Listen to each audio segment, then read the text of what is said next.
Hello everyone. তো last দুদিন ধরে ট্রেন জার্নি করে তো আমরা প্রত্যেকে টায়ার্ড হয়ে গেছিলাম। তো সেই কারণে আজকে ভোরবেলায় আমরা এসেছি হচ্ছে দিল্লির থেকে কাটরা।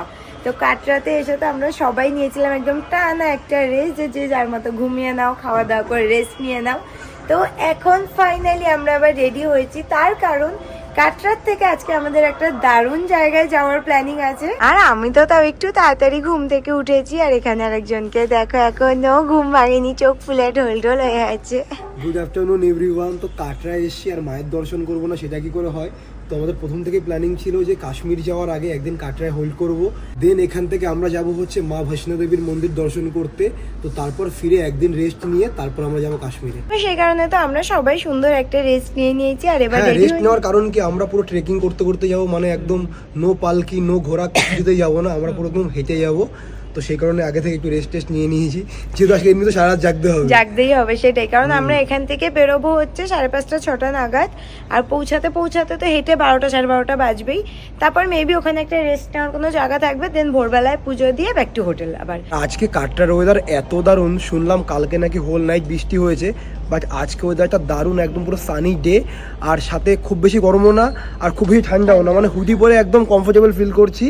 আর তোমাদেরকে দেখাচ্ছি তার আমাদের ব্যালকনি থেকে সামনের ভিউটা। এই যে হচ্ছে আমাদের ব্যালকনি থেকে সামনের ভিউ, আর এই সামনে যে পাহাড়টা দেখছো, পাহাড়টার অপোজিট সাইডটা হচ্ছে মা বৈষ্ণো দেবীর টেম্পল। তো বৈষ্ণো দেবীর টেম্পলে যাওয়ার আগে একটা কার্ড বানাতে হয়, এই যে কার্ডটা।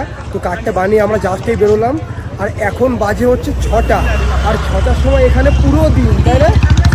4টের দিকে যে ওয়েদারটা থাকে এখানে সেটাই। 6টার সময় একদম পুরো সেই সেম ওয়েদারটা। তো এই যে যাওয়ার আগে আইকার করে নিয়েছি, আর সাথে নিয়ে নিয়েছি এগুলো মাথায় বাঁধবো বলে। আর সেই এটা দরকার না, ভালো লাগছে দেখতে, সবাই দেখছি এরকম বেঁধে বেঁধে যাচ্ছে। তো চলো যাওয়া শুরু করি। তো এই যে আমি আই কার্ড পরে নিলাম, আর এবার থেকে আমাদের জার্নি স্টার্ট। জয় মাতা দি। জয় মাতা দি। আর আমাদের যাওয়ার সময় এখানে দেখো সব বাদরের বাচ্চাগুলো খেলছে পার্কের মধ্যে, কি কিউট লাগছে দেখতেই। এই আর আমরা তো এতক্ষণ এই পাহাড়টার একদম দূর থেকে দেখতে দেখতে আসছিলাম, আর হেঁটে আস্তে আস্তে পাহাড়টা একদম পাশে চলে এসেছি। এখনো অনেক রাস্তা বাকি, জাস্ট পাহাড়ের কাছে এসে পৌঁছালাম। তো আমরা তো অলমোস্ট হাফের বেশি রাস্তা ক্রস করে গেছি, আর মাত্র 6 কিলোমিটার মতো বাকি, আর দু সাইডে পাহাড় আর মাঝখানে রাস্তাতে যাচ্ছি, মানে একটা দারুণ এক্সপিরিয়েন্স, তাই না? আর এত দূর হেঁটে এসেছি, বিশ্বাস করো একটুখানিও কষ্ট হচ্ছে না। একটু হাঁটার জন্য যেটুকু হাঁপিয়ে যেতে সেটাই, সেটুকু বাট কষ্ট কিছু হচ্ছে না, সব মায়ের ইচ্ছে। একদম। আর মাকে বললাম পালকিতে যাবে কিনা, বাট মা বলছে না, পালকিতে না, আমি হেঁটেই যাবো। জয় মাতা দি। জয় মাতা দি। হেঁটে যাবো, হেঁটে যাওয়ার আনন্দটাই আলাদা। সেটাই। তো প্রায় তো চলেই এসেছি, আর বেশি বাকিও নেই, গল্প করতে করতে সুন্দর চলে যাবো। তাই তো আমি আন্টিকে সে কখন থেকে বলে যাচ্ছি যে একটা পালকি নাও, কারণ এখনো অনেকটা রাস্তা বাকি। না, আমি বলছি এখন হেঁটে যাই, আর আসার সময় যদি কষ্ট হয় তখন পালকিতে আসবো। আন্টি বলছে হেঁটে যাওয়ার হেঁটে যাওয়ার মজাই আলাদা। ঠাকুরের মন্দিরে যাবো, সেখানে হেঁটে না গেলে হয়? পালকিতে কেমন লাগে যেতে? আমি হাঁপিয়ে যাচ্ছি, আন্টি হাঁপাচ্ছে না, বুঝতে পারছো?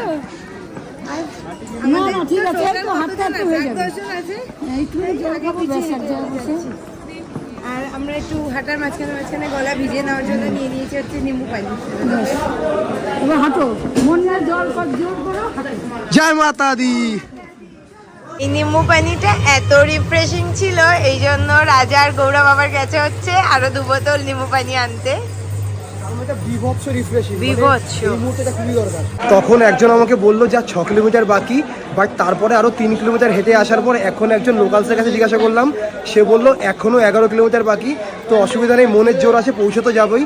আর চন্দ্রানী পিছনে একটু রেস্ট নিচ্ছে, চন্দ্রানী মা সবাই একটু রেস্ট নিচ্ছে। তো ওদের রেস্ট নেওয়া হলে দেন আবার আমরা হাঁটা শুরু করবো।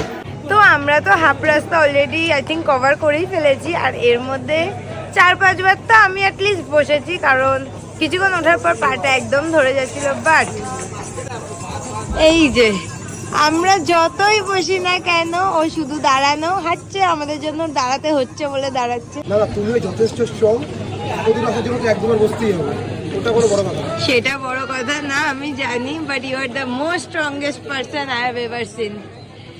উফ, এত অ্যাটলিস্ট আমরা 7-8 কিলোমিটার তো চলেই এসেছি, আর পুরোটাও এখনো হেঁটে হেঁটে এসছি, এখন একবারও বসেনি। চলো আবার।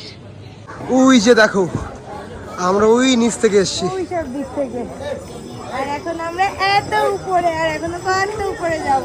চলো। তো আমরা তো জাস্ট অলমোস্ট পৌঁছে গেছি, আর 2 থেকে 3 কিলোমিটার মতো বাকি। আর এতক্ষণ এতটা রাস্তা তখন 16-17 কিলোমিটার, একটু তো কষ্ট হচ্ছিল, বাট স্টিল এখন আমরা যেখানটা দাঁড়ানো না, এখান থেকে সামনে সিটির যে ভিউটা আসছে, মানে বলো কেমন লাগছে ভিউ টু ভিউটা? Die for.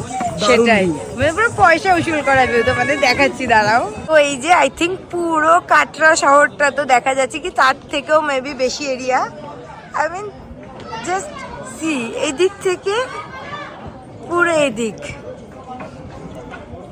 কি দারুণ লাগছে দেখতে, তাই না? দারুণ লাগে, দারুণ।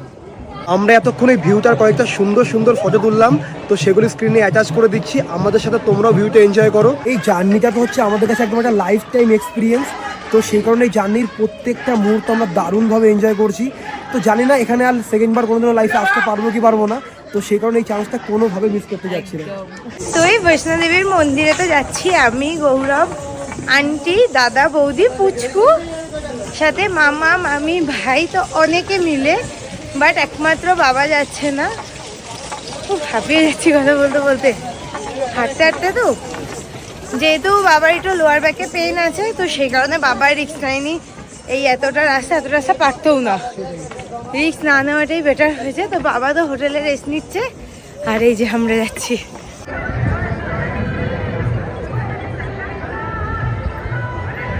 তো আমরা তো পুজো টুজো দিয়ে হোটেলে আজকে ফিরেছি হচ্ছে সকাল 7টার সময়, মানে কালকে গেছিলাম সন্ধে ঠিক না, বিকেল 5:30-6টার দিকে বেরিয়েছিলাম আমরা হোটেল থেকে, আর আজকে 7টার সময় ঢুকেছি। আর সারাদিন এত হাঁটা, তারপর ঘুম নেই, তো সেসব করে না, মানে আজকে আর সারাদিন সকালে আসার পর থেকে কিচ্ছু করা হয়নি, জাস্ট পড়ে সবাই মিলে টানা ঘুমিয়েছি। মাঝখানে একবার উঠেছিলাম লাঞ্চ করতে, লাঞ্চ করে উঠে আবার ঘুমিয়ে টুমিয়ে এখন জাস্ট ঘুম ভাঙলো। আর কালকে তো আমাদের পুজো দেওয়াটা একদম দারুণ হয়েছে, মানে এতক্ষণ যে হেঁটে গেছি তো সেটা একদম পুরোপুরি সার্থক। পুজো দিয়ে ভোগের প্রসাদ খেয়ে দিয়ে এসেছি। আর আমাদের এই কাটরার হোটেলটার বেস্ট পার্ট কি বলতো, ব্যালকনি থেকে তো একটা ভালো ভিউ আসেই, বাট ছাদ থেকে ভিউটা অসাধারণ। এই সাইডের ভিউটা দেখো, মেঘে ঢাকা পাহাড়, বাট পাহাড়গুলো একটু দূরে, এটাও দারুণ। বাট এই সাইডটা জাস্ট দেখো, পাহাড়গুলো একদম চোখের সামনে, মনে হচ্ছে হাত বাড়ালেই একদম সামনেই পাহাড়। সত্যি এই ভিউটা এত দারুণ না, মানে ব্যালকনির থেকে এই ভিউটা তো খুব একটা বেশি আসে না, অল্প বাট ছাদ থেকে উফ, দারুণ ভিউ, দারুণ। আমরা তো কালকে বৈষ্ণোদেবী মন্দিরে গেছি পুরো এই পাহাড়টা ক্রস করে, মানে এই যে এখানে ছাদ থেকে একটু ব্লু ব্লু দেখা যাচ্ছে, এখান থেকে স্টার্ট হয়েছে, এইভাবে এইভাবে এইভাবে এই পাহাড় থেকে এই পাহাড় ক্রস করেছি, এই পাহাড়ের মাথার উপর ক্রস করে আমরা গেছি এই পাহাড়ের পিছন দিকে, আরো একটা দুটো মেবি পাহাড় আছে, সেটা পার করে, মানে 3-4টে পাহাড় জাস্ট আমরা ক্রস করে করে গেছি কালকে বৈষ্ণোদেবী মন্দির। মানে যাওয়ার সময় তো সত্যি বুঝিনি, আমি ভেবেছি হয়তো একটা পাহাড়ই আমরা ক্রস করেছি, বাট এখন যখন দেখছি না, মানে কতটা গেছি, মানে লাইফে ফার্স্ট টাইম পাহাড়ে এরকম ট্রেকিং। একটু আধটু কোথাও কোনো পাহাড়ি জায়গায় গেলে সেটা আলাদা, বাট এতটা এক্সপিরিয়েন্স করেছি এখনো, মানে এখন ফিল করছি জিনিসটা যে আমরা কতটা কালকে। বাট এক্সপিরিয়েন্সটা কিন্তু দারুণ ছিল, দারুণ ছিল, দারুণ। মানে তখন তো যাওয়ার সময় বুঝতে পারছিলাম না, মানে হয় না যার তো পারছিলাম না, 6 ঘন্টা 7 ঘন্টা ধরে গিয়ে পৌঁছেছি, বাট মানে লাইফ টাইম মেমোরেবল একটা জিনিস হয়ে থাকবে এটা। তো রেডি হয়ে এখন একটু বেরোলাম, আর ফার্স্টে যাবো হচ্ছে একটু এটিএমে, কারণ এখানে না জিপে আর ফোনপের ইউজ একদমই কম হয়, আর কালকে তো উপরে একদম এগুলো ইউজ হচ্ছিলই না, তো সেই কারণে ক্যাশ যা ছিল সব শেষ হয়ে গেছে, আমাদের যার কাছে যত যা ক্যাশ সেটাই। তো সেই কারণে এখন এটিএম খুঁজছি, একজন বললো যে লেফট সাইডে, তো এখানে যাচ্ছি এখন। আর তাছাড়াও কি বলো তো, ঘুরতে এসেছি তো, ঘুরতে এসে না কাছে একটু ক্যাশ থাকাটাও দরকার, মানে সবসময় ফোন পে জিপের ভরসায় না থেকে, তো সে কারণে আমরা নিয়েও এসেছিলাম আসার সময়, শেষ হয়ে গেছে। তো তারপর এখান থেকে এখানে সাইট সিনগুলো একটু ঘুরবো, ঘুরে দেন ব্যাক টু হোটেল। এত খুঁজে একটা এটিএমে আসলাম 500 মিটার হেঁটে, তো সেটা এখন দেখাচ্ছে হচ্ছে আউট অফ সার্ভিস। ভাইয়া ইধার এটিএম কিধার है? ये वाला तो आउट ऑफ सर्विस है। তো আমরা তো ঘুরতে ঘুরতে আসলাম একটু কাটরার এই মার্কেটটা বেশ বড় সড়ো, মানে এখানে সব কিছু আছে, মানে যে কোনো কিছুর দরকার পড়লে এই মার্কেটটা আসলে সব কিছু পেয়ে যাওয়া যাবে। আর এখানে এসে দেখলাম এখন যেহেতু নবরাত্রি ফেস্টিভ্যাল চলছে, তো সেই কারণে এই যে পিছনে হচ্ছে এখানে হচ্ছে ফেস্টিভ্যালটা, তো সেই কারণে ঘুরতে একটু এদিকটা আসলাম। বাইরে তো এখানে দেখলাম যে নবরাত্রি ফেস্টিভ্যাল হচ্ছে, আর আসার পরে এখানে দেখলাম দুর্গাপূজার স্মৃতি কিছু একটা হচ্ছে, মেবি এদের এটা কোনো নবরাত্রি দুর্গাপূজার কিছু একটা কানেকশন আছে। আর এসে দেখি এখানে পুজো হচ্ছে দুর্গা ঠাকুর, সরস্বতী ঠাকুর, কালী ঠাকুর আর গণেশ। তো এই ঠাকুরগুলো যে একসাথে পুজো হয়, সত্যি বলতে হয় না আইডিয়া ছিল না, যেহেতু এইসব দিকে তো আসিনি, বাট সব নিজের ঠাকুরগুলোকে দেখে না এখানে এসে একদম মনটাই ভালো হয়ে যাচ্ছে। তো ম্যাডাম চলে এসছে হচ্ছে জাম্মুর গোলগাপ্পে খাওয়ার জন্য। তো বলো টেস্ট কেমন? ভালো? একদম সিম্পল পুদিনা ফ্লেভারের জলটা ট্রাই করো তুমি একটা, এইখানে এসে একটা ট্রাই করো, কোনো অসুবিধা হবে না। ভালো না? ভালো। পুদিনা ফ্লেভারটার জন্য পুরো অন্যরকম লাগছে খেতে। আমি গোলগাপ্পেগুলো না বেশ মচমচে। আর এখানে দেখলাম সুজির ফুচকা আছে, এটা কিন্তু বেশ ইন্টারেস্টিং, তাই না? এগুলো আবার আমাদের থেকে দেখা যায় না। দেখা যায় না। এটা ট্রাই করে দেখো। আমি নর্মালটাই খাবো, এটা বেশি আমি খাবো। সুজিটা একটু হেলদি হয়ে যায়। ফাইনালি খুঁজেই নিয়েছে। বাবারে বাবা, এতদিন ওর মুখের দিকে তাকানো যাচ্ছিল না। আজকের পছন্দের খাবারের জায়গা ফাইনালি খুঁজে নিয়েছে। লাস্ট 2-3 দিন ধরে ম্যাডামের হোটেলের খাবার, তারপর ট্রেনের খাবার খেতে হচ্ছিল, যেটা তো খুব একটা ওর মন মতো হচ্ছিল না। তো আজকে ফাইনালি বিকেল থেকে গুগল টুগল করে খুঁজে বের করেছে হচ্ছে এখানে কোথায় ওর পছন্দের খাবারের দোকান আছে। আর খুঁজে বের করেছে হচ্ছে বার্গার কিং। আর বার্গার কিংয়ে আসার পর মুখের হাসিটা জাস্ট দেখো। আর খাবার দেখো, লম্বা লিস্ট অর্ডার দিয়েছে। না না, কে খাবে এত? দুজনে মিলে খাবো। দুটো বার্গার কে খাবে? আমি তো বার্গার খাবো না। না খাবে, আমি সাথে এই জন্য আমি অর্ডার করেছি, তাই বলছি ভেজ উপার, যেহেতু এখানে তো পুরো ভেজ, এখানে তো কোনো ননভেজ অ্যালাউ নেই, এখানে কোনো ননভেজ খায় না। তো এখান থেকে আমরা অর্ডার করেছি হচ্ছে ভেজ উপার এর মিলটা। তো আমার মিলে আছে হচ্ছে ফ্রাইজ আর কোক, আর আমার হচ্ছে আমার অল টাইম ফেভারিট, সেটা হচ্ছে বেরি প্লাস শেক। হ্যাঁ, আর তার সাথে একটা বার্গার। আমি অনলি বেরি প্লাস শেকই খাবো। আমি জানি তুমি আমার বার্গারে ভাগ বসাতেই, তো সে কারণে দিদি যে এমনি এতদিন ধরে আমি বার্গার টার্গার এসব খাই না, আমি তো জাস্ট একটা বাইট খাই। তো আমি দরকার হলে দুটোই খেয়ে নেবো, চাপ নেই। বাট ফাইনালি একটু মনে শান্তি। না না, আশেপাশে এবার জানি আশেপাশে কেএফসি তো এখানে পাবো না, বা ম্যাকডি আছে কিনা আমি খোঁজার ট্রাই করিনি। ডোন্ট ওয়ারি, কাশ্মীরে সব আছে। আমি দেখলাম যে হোটেলের আশপাশের মধ্যে কি আছে, তো আমাদের হোটেলের একদম 400 থেকে 500 মিটারের এই যে চলে এসছে আমাদের মিল। এই যে হচ্ছে দুটো ভেজ উপার আর ফ্রেঞ্চ ফ্রাই, আর ওর জন্য হচ্ছে কোক, আর আমার ওহো বেরি প্লাস শেক। আর এখানে দেখো কেচাপের মধ্যেও no garlic no onion, totally veg.